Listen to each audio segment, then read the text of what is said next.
Today on the show we're going to be reviewing a comic called Angelboy.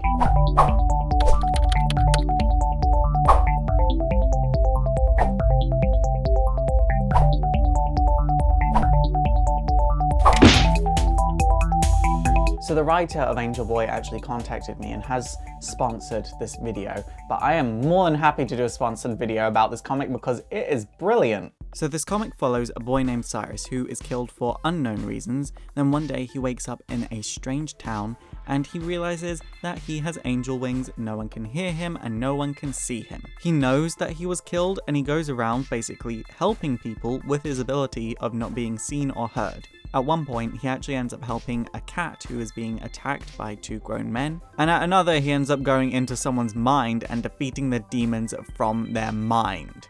The creator of Angelboy has actually told me I can share as much or as little as I want to about the comic, but I'm actually very happy I went in blind.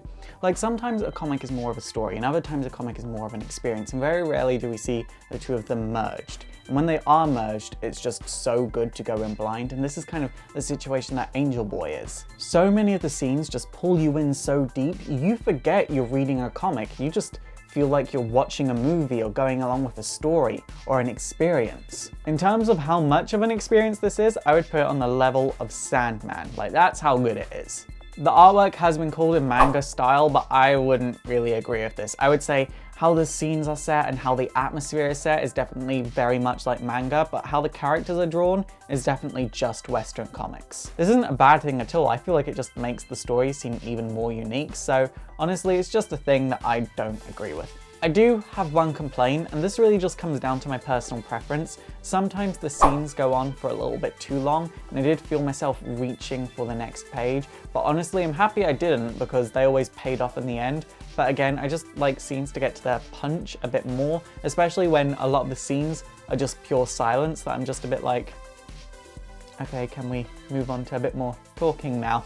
Again, it's my one complaint, and it just comes down to personal preference. There's actually a twist at the end of the book where I was just like, I knew it! I knew it! I called it from the beginning, I saw his face and I was like, I knew it! And I'm not gonna tell you what the twist is, you're gonna have to read the book because it's such a good payoff, and I'm so happy that twist is there. A highlight scene for me is definitely when Cyrus goes into a guy's mind and has to defeat the demons of his mind. Like, it is such a trip. It actually feels like you've gone into someone's mind because someone's mind isn't gonna make sense. It's gonna be a weird, trippy experience, and it totally fits the comic, and the atmosphere setting is perfect. Overall, I think Angelboy is a good comic if you like manga or like early 90s Vertigo or indie books.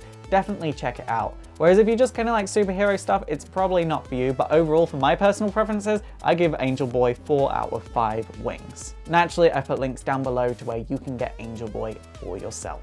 It's super effective! Okay guys, that is it for today. So do you read any indie books? Please let me know in the comments down below. And also don't forget to thumbs up and subscribe if you want to see more history videos. And also don't forget to like me on Facebook, follow me on Twitter, support the show by checking out my Patreon if you want to see bigger and better and more history videos. And also don't forget to subscribe to my vlogging channel if you like to start your day with me every single day. My name is Faust, this has been Exploring Comics, and it is super effective.